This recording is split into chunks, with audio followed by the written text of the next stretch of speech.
A Sociedade do Cansaço, do Byung-Chul Han. Olá pessoal, tudo bem? Eu sou a Cami e hoje eu vou comentar este livro que é muito curtinho, de um filósofo coreano, que é bem interessante.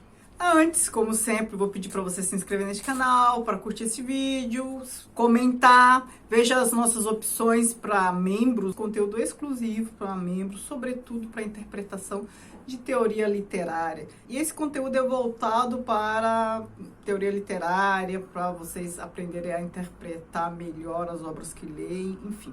Tá bom? Agora vamos à obra.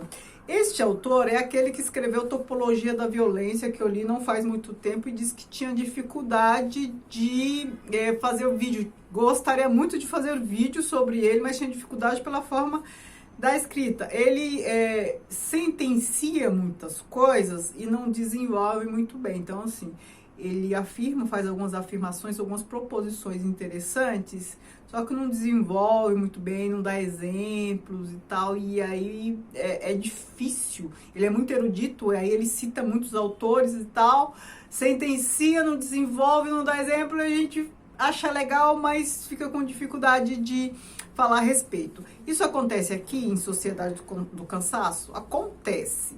Mas como é um livro menor, então vou me arriscar a tecer alguns comentários. Então, o que é a Sociedade do Cansaço? É a nossa sociedade contemporânea que ele compara com a sociedade, digamos, moderna, anterior do século, sobretudo, século XX, de finzinho talvez do século XIX, século XX. E aí ele compara também algumas teorias, alguns autores apresentaram retratos daquela realidade.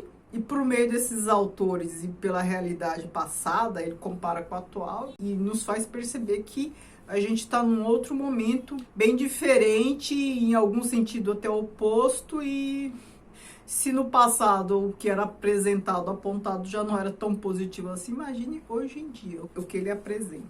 Então, ele fala que no passado, a gente está falando, de novo, finzinho do século XIX e século XX, e aí um dos autores, eu não vou citar tudo que ele comenta aqui, gente, porque é uma leitura difícil, ainda mais que eu li no Kindle, né, não fiquei marcando, e aí fica muito difícil comentar tudo, e também por conta do método dele. Aí eu vou mencionar o que me chamou mais atenção.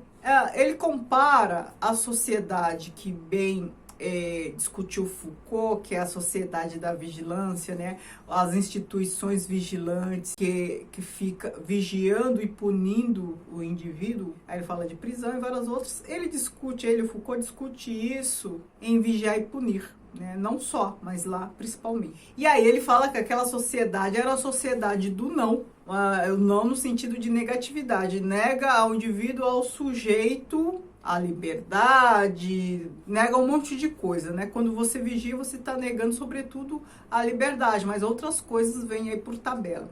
E aí ele fala que a nossa sociedade atual é uma sociedade de uma positividade. Agora, não pense que essa positividade é algo positivo, é uma positividade tóxica, digamos. É uma positividade que também não faz bem. Então, estamos numa sociedade em que as pessoas não têm muito limite, a gente percebe isso claramente, não tem limite de respeito, parece que tudo pode, é direito de tudo, direito para tudo, eu tenho direito de falar, direito de ter opinião. Essa coisa toda que a gente já conhece bem, principalmente aí quem acompanha redes sociais. Então, é uma sociedade que tudo pode, é uma sociedade de uma euforia que não é sadia, porque parece que a gente não pode ficar triste, não pode sofrer, não pode nada dessas coisas, porque tudo isso é negativo e a gente está nessa sociedade, está nessa cultura de aceitação, uma cultura de desvalorização do não, o que leva ao quê? A uma cultura de pessoas sem limites. E isso não faz bem, igualmente não faz bem. Isso gera um indivíduo que não tem cobranças externas, ou pelo menos não respeita as cobranças externas, os limites externos, fica numa autocobrança. Por quê? Porque ele vai se comparar com o outro, principalmente hoje, né, com redes sociais, que a gente fica vendo a vida editada dos outros e fica comparando com a nossa, achando a nossa muito sem graça.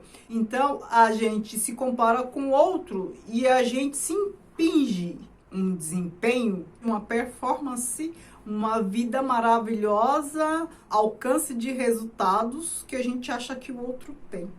Então, ele chama essa sociedade uma sociedade de desempenho, que o desempenho... E aí, falar de desempenho é falar de meritocracia, né? Então, aquela ideia de que quem se esforçar o suficiente, o necessário, consegue chegar lá. Esse discurso que paira, que só merece quem se esforça. E esse discurso, percebam, é um discurso religioso, é um discurso dogmático. É como falar, olha, se você rezar, você vai alcançar graça.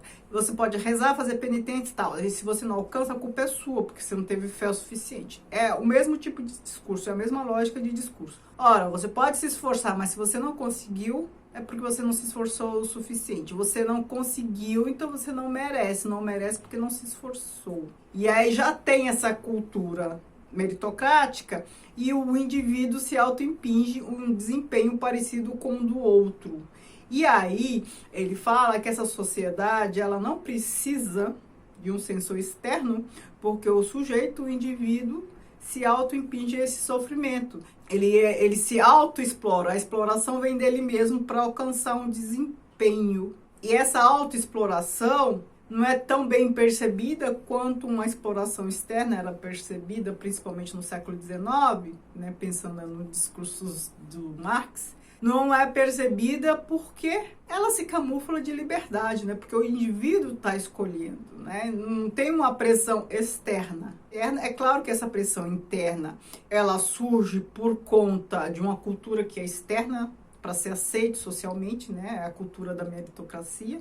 É uma pressão muito disfarçada, não tem ali uma instituição te pressionando, mas tem uma cultura, uma ideia de que para você ser bem quisto, para você ser bem valorizado, ser reconhecido, você tem que fazer aquelas coisas, embora não tenha nenhuma instituição te obrigando.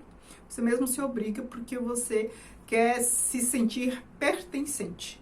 E aí se autoimpinge esta situação que leva ao adoecimento, inexoravelmente. Né? Então, hoje em dia, essa positividade leva a burnout, por exemplo. Por isso que é uma sociedade do cansaço.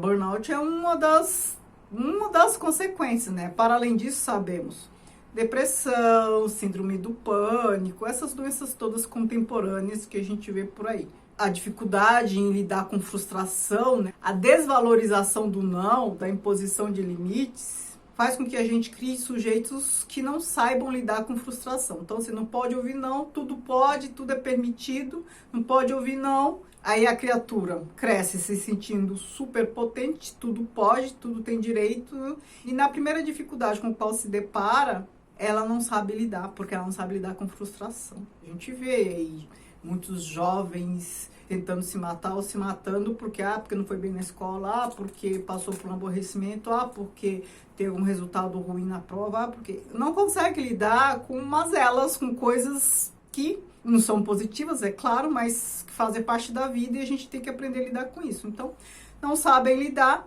e aí tentam contra a própria vida ou, no mínimo, adoecem por uma inabilidade em lidar com não. Percebam que é uma positividade que faz mais mal do que bem. Então, assim, diante de tantas coisas que ele fala, eu acho que o principal é isso. Por conta desse método dele de escrita, que me deixa bem incomodada, mas ele é interessante, é que eu também não consigo desenvolver. Se ele não desenvolve, por que eu vou desenvolver, né? Se ele não dá exemplo, imagine a dificuldade que eu tenho em ficar desenvolvendo as ideias dele. Eu o comparo com o Bauman. O Bauman, de uma outra forma, ele desenvolvia muito, às vezes era uma ideia, a ideia da liquidez. Aí ele produziu muitos livros, né? Medo líquido, não sei o que líquido, Sociedade Líquida. A partir do líquido, ele foi produzindo várias obras, ia desenvolvendo, ilustrando exemplos e tal. Este aqui não.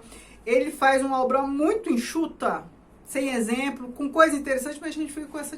Eu, pelo menos, né? Não sei se todos têm, mas eu, pelo menos, tenho essa dificuldade de desenvolver bem as ideias dele, porque ele não as desenvolve. Ele próprio não as desenvolve tanto. Embora eu acho que aqui esteja mais desenvolvido ainda do que o outro que eu li. Então, é um livrinho curto, tem menos de 60 páginas, mas ele é denso. Então, assim, essa densidade, se fosse diluída com mais exemplos, daria um livro de umas 300 páginas bem legal, sabe? Mas ele é concentrado. Mas eu recomendo fortemente, eu acho que é um livro que nos ajuda a pensar bastante a sociedade contemporânea, nos alerta para bastante coisa. Então, sobre isso que eu falei, a forma de ele escrever, enfim, tenho a experiência de vocês, entre em contato com eles, de repente vocês podem se adaptar e gostar mais do que eu. Ele parece, em algum sentido, ele parece Nietzsche escrevendo, sabe? Embora Nietzsche seja mais difícil que ele também não é dos mais fáceis, mas vale a pena. Muito obrigada, beijos e